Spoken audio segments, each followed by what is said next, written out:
جھوٹ بولنا اتنا عام ہو چکا ہے کہ اس کو آج مسلمان برائی نہیں سمجھ رہے ہیں. اتنا عام ہو چکا ہے ہمارے معاشرے کے اندر. بات کے اوپر جھوٹ بولتے ہیں. اور جھوٹ بولنے یعنی کوئی گناہ کرتا ہے انسان کو جو ہے دل سے اس کے اندر دل میں یہ پیدا ہوتا ہے, ندامت پیدا ہوتی ہے, افسوس ہوتا ہے کہ میں نے کوئی گناہ کیا. لیکن جھوٹ بول رہے ہیں اتنا بڑا گناہ جس کو اکبر الکبائر کہا گیا ہے, اس کے بعد میں ذرہ برابر بھی افسوس ایک مسلمان کے دل میں پیدا نہیں ہوتا ہے. تو اسے زیادہ سنجیدگی سے لینے کی ضرورت ہے. ایک تو یہ کہ انسان جھوٹ کو جھوٹ سمجھ کر بولے تو ہو سکتا ہے کہ پھر وہ انسان کبھی نہ کبھی جو ہے اس کے دل میں ندامت پیدا ہو جائے, وہ جھوٹ بولنے سے اس گناہ سے بچ جائے. لیکن کچھ چیزیں جو ہیں ایسی ہیں جو ہمارے معاشرے کے اندر ایسی عام ہو رہی ہیں کہ لوگ اس کو گویا جھوٹ سمجھتے ہی نہیں, گناہ سمجھتے ہی نہیں ہیں. اب ایک انسان کسی چیز کو گناہ ہی نہیں سمجھ رہا ہے تو وہ اس سے بچے گا کیسے؟ اسے بچنے کی کوشش ہی نہیں کر سکتا, کیونکہ اس کے ذہن میں, اس کے دل اور دماغ کے اندر وہ چیز گناہ ہی نہیں ہے, تو پھر اس سے بچے گا کیوں کر؟ تو ضرورت اس بات کی ہے کہ ہم ان تمام چیزوں کو بھی جاننے کی کوشش کریں. جیسے دیکھیے ایک نارمل ہو گیا ہے ہمارے زمانے کے اندر, فون کے اوپر ہم جھوٹ بولتے ہیں. یہ سوچتے ہیں کہ سامنے والا تو ہمیں دیکھ نہیں رہا ہے, ہم کہاں ہیں, کیا کر رہے ہیں.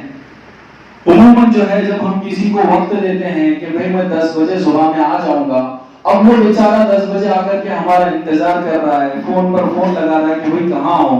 ہم ابھی بستر پر پڑے ہوئے ہیں یا دسترخوان پر بیٹھے ہوئے ہیں, لیکن ہم کیا بول دیتے ہیں, ہاں بس ابھی نکلا گھر سے.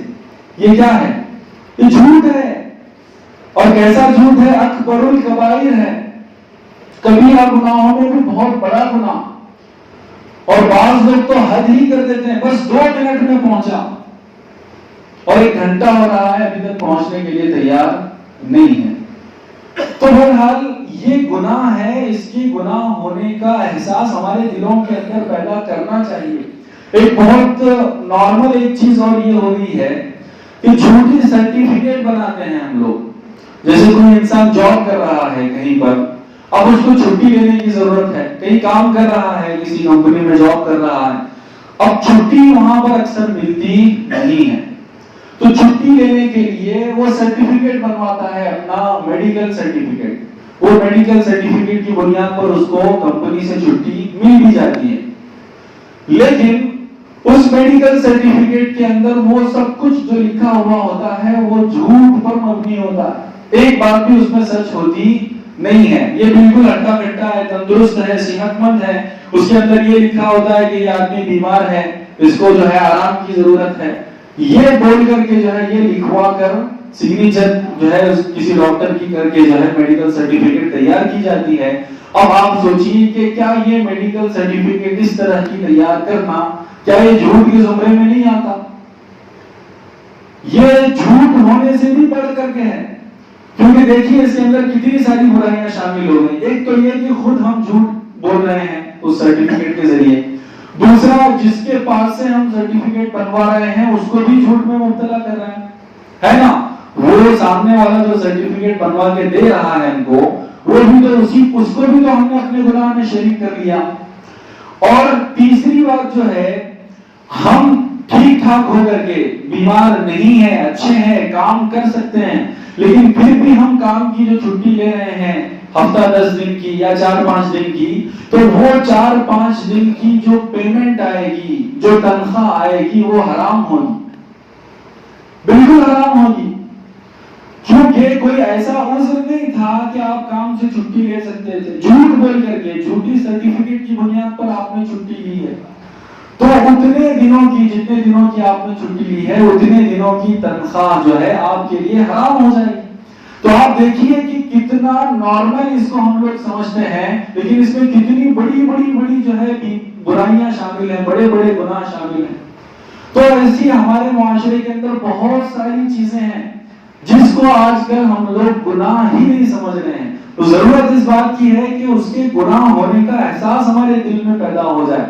اب اس سے بھی بڑی بات, سوشل میڈیا کے اوپر دیکھیے کئی ساری روایتوں کے اندر جو ہے بہت زیادہ اس بات کی برائی بیان کی گئی ہے، قباحت بیان کی گئی ہے کہ جو آدمی بغیر تحقیق کیے ہوئے کسی بھی سنی سنائی بات کو آگے پہنچا دیتا ہے، آگے پھیلا دیتا ہے، اس کے متعلق بہت خطرناک جو ہے احادیث کے اندر باتیں ارشاد فرمائی گئی ہیں۔ اب آج کل سوشل میڈیا کے زمانے کے اندر آپ دیکھ لیجئے کیا ہوتا ہے، کیسی کیسی جھوٹی خبریں گردش کرتی رہتی ہیں، پھر 2-4 دن 8-10 دن کے اندر اس کا خلاصہ ہو کر کے آتا ہے کہ بھئی فلان جو ویڈیو تھا یا فلان جو آڈیو تھا یا فلان جو فوٹو تھا وہ ایڈٹ کیا ہوا تھا، اس کی حقیقت تو یہ تھی۔ اب آپ دیکھیے صرف ایک بٹن دبا کر کے ہم اس کو فارورڈ کر دیتے ہیں، اور ایک دو کو نہیں، اپنی کانٹیکٹ لسٹ میں سے اکثر لوگوں کو فارورڈ کر دیتے ہیں، حالانکہ اس بات کی تحقیق ہمارے پاس نہیں ہوتی ہے۔ تو جس بھی بات کی تحقیق ہمارے پاس نہیں ہے اس کو ہم آگے اگر پہنچائیں گے تو یہ بھی جھوٹ کے زمرے میں شامل ہوتا ہے، جھوٹ کے اندر آتا ہے۔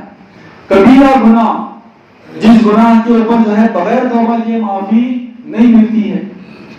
ابھی جو ہے 2-4 دن پہلے ایک ویڈیو گردش کر رہا تھا کہ ایک مولانا جو ہے وہ چندہ کر رہے ہیں اور چندے کے اوپر جو ہے مغفرت کی دعا کر رہے ہیں، اور نیچے یہ لکھا ہوا ہے کہ لو ابھی پیسے دے کر کے مغفرت کروا لو۔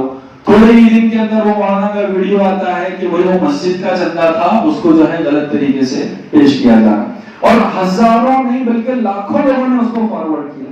اور یہی ایک چیز نہیں، بہت سارے ایسے ویڈیوز، آڈیوز اور فوٹوز ہمارے اس سوشل میڈیا کے دور کے اندر آتے ہیں جس کا نہ سر ہوتا ہے نہ پیر، کوئی تحقیق نہیں ہوتی ہے، اور ہم جو ہے 20 دوستوں کو اس کو کیا کر دیتے ہیں، فارورڈ کر دیتے ہیں، شیئر کر دیتے ہیں، اور جھوٹ کے اندر مبتلا ہوتے ہیں۔